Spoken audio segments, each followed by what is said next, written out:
Sport Plus. Sport Plus.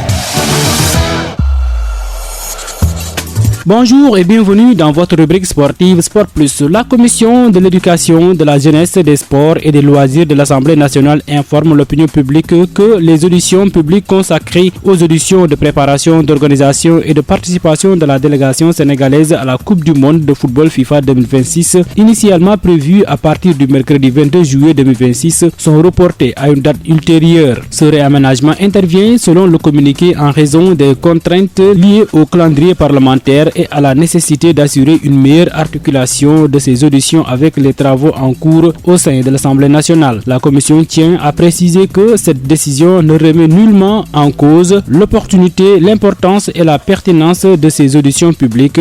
Elle s'inscrit au contraire dans le souci de garantir leur bonne préparation, leur organisation optimale. Le nouveau calendrier des auditions sera communiqué à l'opinion publique en temps opportun après les ajustements nécessaires avec les structures et personnes concernées. La Commission réitère enfin son engagement en faveur de la transparence, de la bonne gouvernance et du renforcement de la redevabilité dans la gestion du sport national. La Confédération africaine de football a validé la déclaration d'intérêt du Burkina Faso, du Mali et du Niger pour l'organisation conjointe de la Coupe d'Afrique des Nations CAN 2032. Cette étape permet aux trois pays de poursuivre le processus officiel de candidature selon un communiqué de la Fédération nigérienne de football FENAFOOT. La Confédération africaine de football confirme que la déclaration d'intérêt du Burkina Faso, du Mali et du Niger pour l'organisation de la CAN 2032 est officiellement acquise. Selon la FENAFOOT, cette validation est conforme à l'article 7.3 du règlement des candidatures de la CAF. Les fédérations des trois pays membres de l'Alliance des États du Sahel AES sont ainsi réputées avoir satisfait à l'exigence de dépôt d'une déclaration d'intérêt. Cette reconnaissance ouvre la voie à la poursuite du processus officiel d'attribution des droits d'organisation de la CAN 2032. La décision a été entérinée lors d'une réunion de travail tenue le 18 juillet à New York. Elle a réuni le président de la CAF, Patrice Motsepe, et les présidents des fédérations du football du Burkina Faso, du Mali et du Niger.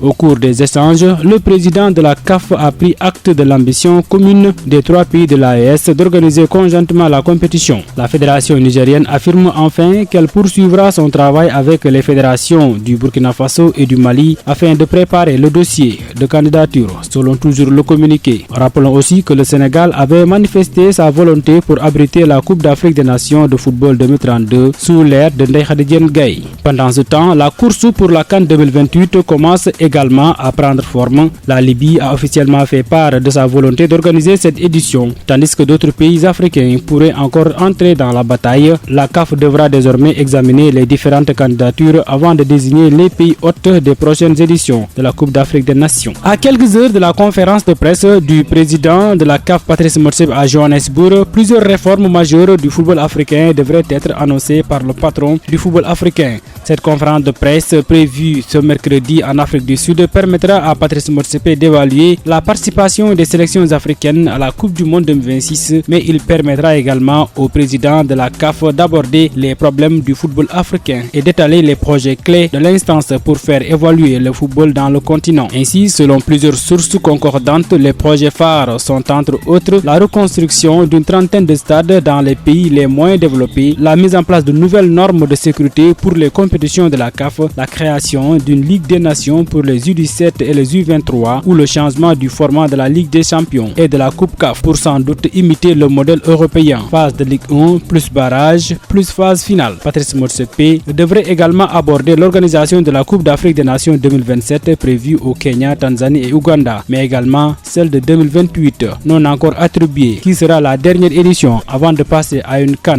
tous les 4 ans. En mercato, Bamba Dieng annonçait déjà en Saudi Pro League, l'attaquant sénégalais se dirige finalement vers la Turquie. L'ancien de l'Olympique de Marseille est sur le point de s'engager avec Ahmed Eska, club promu en élite. Selon les informations de notre confrère italien Matteo Moretto, Cheikh Ahmadou Bamba Dieng est tout proche de rejoindre Ahmed Eska en Super League turque. L'attaquant sénégalais Sénégalais a été annoncé en Angleterre, en Allemagne, puis récemment en Saudi Pro League, mais finalement il se dirige vers la Turquie. Autre information du mercato, Alex Scott a rejeté la deuxième offre de prolongation de Bournemouth. Le club veut toujours le prolonger et envisage une clause libératoire. Cependant, les cadres de la Premier League suivent sa situation. Naples et Newcastle se sont renseignés sur Benoît Badiashile. Il ne fait pas partie des plans de Xabi Alonso en Chelsea et il est désormais ouvert à un départ cet été. Fabrizio Romano nous renseigne également que Zinedine Zidane a signé son contrat en tant que nouveau sélectionneur de la France